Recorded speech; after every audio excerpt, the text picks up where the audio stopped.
This is your WISS Daily News Roundup for Oshkosh Air Support, 98.3 FM and 1100 AM. For 98.3 and 96.5 WISS News, I'm Lisa Hale. Organized protests took place throughout Wisconsin and the nation over the weekend. Max Martinson reports. What do we want? And when do we want it? Now!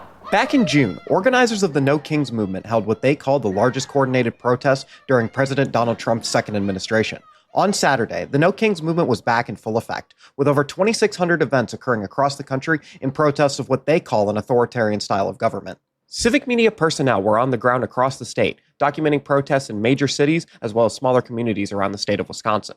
Protesters who attended Saturday's events came from all walks of life. Civic media reporter Lisa Hale spoke with Deb Fenzel from Oshkosh, who joined the No Kings movement for her grandchildren. Because I feel strongly about doing this for my grandchildren and their rights. I'm not so concerned about me anymore.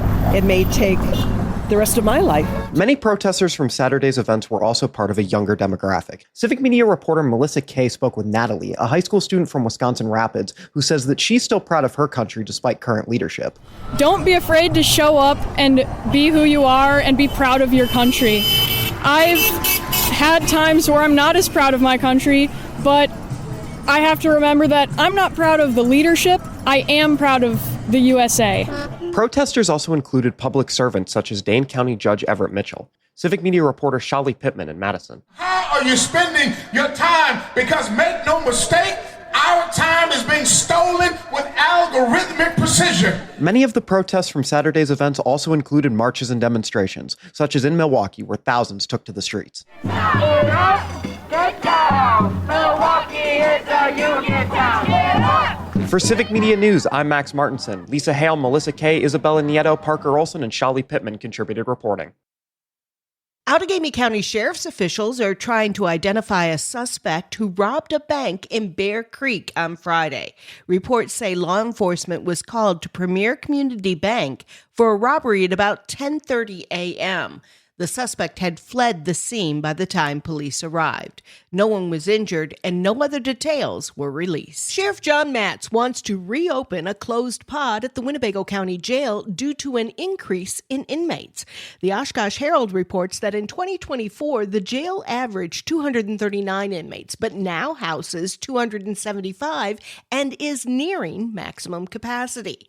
Matz is asking for over $400,000 in the 2026 budget to reopen Pod C in July, and then $750,000 for 2027. The funds will cover the cost of hiring 6 new deputies for the jail. CPOD was closed in 2021, and 10 deputy positions were eliminated at that time. The Wisconsin Division of Criminal Investigation is looking into a Waushara County incident on Thursday of last week where a domestic violence call turned deadly. A press release from the Waushara County Sheriff's Office says a man fired a weapon at a deputy from inside of a residence. The deputy returned fire. The man then barricaded himself inside of the home while officers tried to negotiate. Officers heard gunshots from the home, and when they entered the house, they found the subject deceased. No officers were injured in the incident. The Wisconsin Department of Health Services is requesting nearly $70 million from the state legislature to continue funding SNAP and food share services. Under the new federal budget, states are now responsible for covering 75% of administrative costs for SNAP programs. The new budget also implemented work requirements to qualify for food stamps, adding additional paperwork for the agency to process. The funding would cover federal cuts to the program and hire more staffers to assist residents currently receiving SNAP benefits. The Wisconsin Department of Revenue is warning residents about a tax refund text scam. According to the agency officials, residents have been reported receiving a text claiming that their tax refund request has been processed and approved over recent weeks. The text claims that the potential victims need to provide their bank account information to receive the tax refund, and that the refund will be forfeited if they don't provide that information.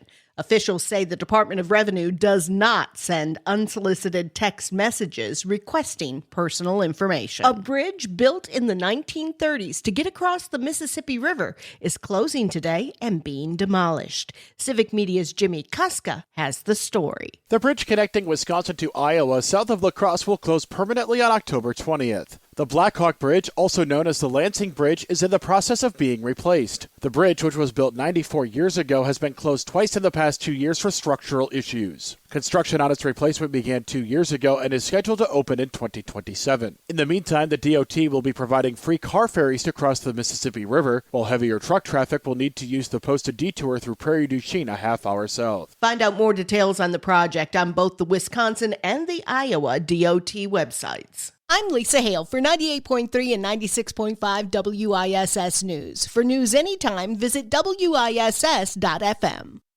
The Packers beat the Cards. Hi, I'm Mike Clemens with Sports from Arizona, where the Green Bay Packers held on to win last night 27-23 over the Cardinals. The road trip began with a 5-hour flight delay when the team plane had mechanical problems on the ground in Green Bay. Matt LaFleur. From the moment we got on the trip, nothing seemed to go right. To in-game, there was a lot of things that didn't go right, but the guys kept battling, and that's what it takes in this league. Packers running back Josh Jacobs had 13 carries for 55 yards, scoring twice, including the winning touchdown, despite dealing with the flu and a calf injury. They didn't really want me to play today. It was one of them things where I kind of had to convince them. You also got to know who you talking to.